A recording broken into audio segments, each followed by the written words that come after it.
মদ আল্লাহ তাআলা হারাম করেছেন, এটা কিয়ামত পর্যন্ত হারাম থাকবে। সারা দুনিয়ার সকল মানুষও যদি জায়েজ বলে, হালাল বলে, তবুও এটা হারাম থাকবে। আল্লাহ, রসুল এবং আখিরাতের প্রতি, কোরআনের প্রতি যারা ঈমান পোষণ করে তাদের কাছে মদের দাম কমানো বাড়ানো অথবা শুল্কের হ্রাস বৃদ্ধি তাদের কাছে কোনো ব্যাপারই নয়। মাংনাও যদি দেওয়া হয়, মদের ফ্যাক্টরির মধ্যে যদি বদ্ধ দরজা জানালার মধ্যে তাদের রাখা হয়, তবুও তারা আল্লাহর ভয়ে মদ স্পর্শ করবে না।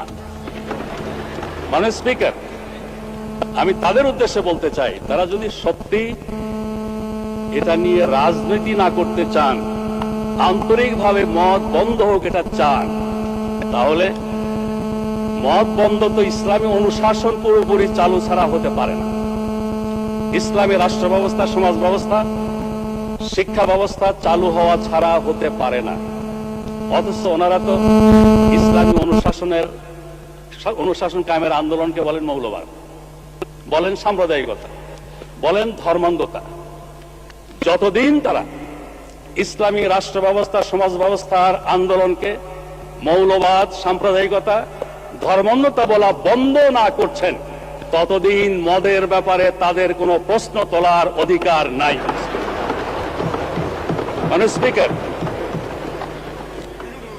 আমি স্পষ্ট বলতে চাই, মদ শুধু ইসলামেই নিষিদ্ধ নয়, সকল ধর্মের দৃষ্টিতেই এটা একটা ক্ষতিকর জিনিস।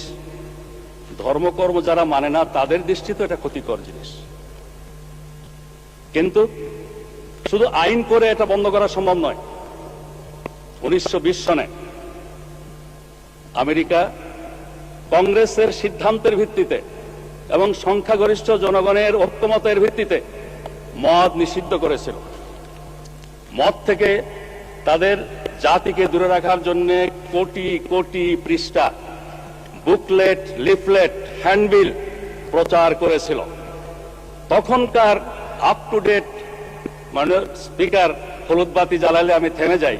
আমাকে নিয়ে অনেক কথা হয়েছে, আমার দলকে নিয়ে অনেক কথা হয়েছে এই পার্লামেন্টে, সেগুলোর জবাব দেওয়ার সুযোগটা অন্তত আমাকে দেবেন মানে স্পিকার, আমি আশা করব।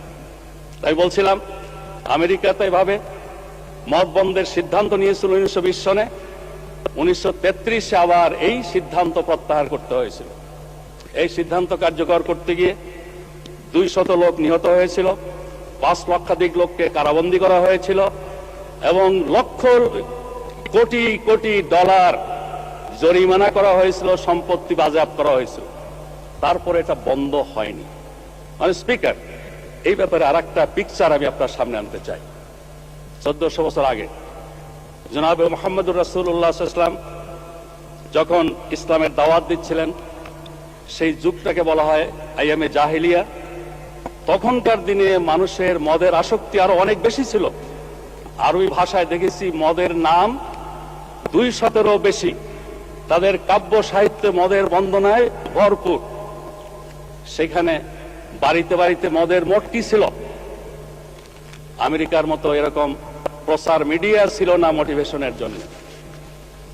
কিন্তু ইমানি শক্তি, আল্লাহ, রসুল, আখিরাতের প্রতি বিশ্বাস এমন একটা শক্তি, এই শক্তির বলে সেদিন পর্যায়ক্রমে মানুষকে তৈরি করে নিয়ে যে মদ নিষিদ্ধ করা হয়েছিল, আজকেও মুসলিম বিশ্বের সংখ্যাগরিষ্ঠ মানুষ আইনের কারণে নয়, আল্লাহর ভয়ে মদ থেকে দূরে থাকে।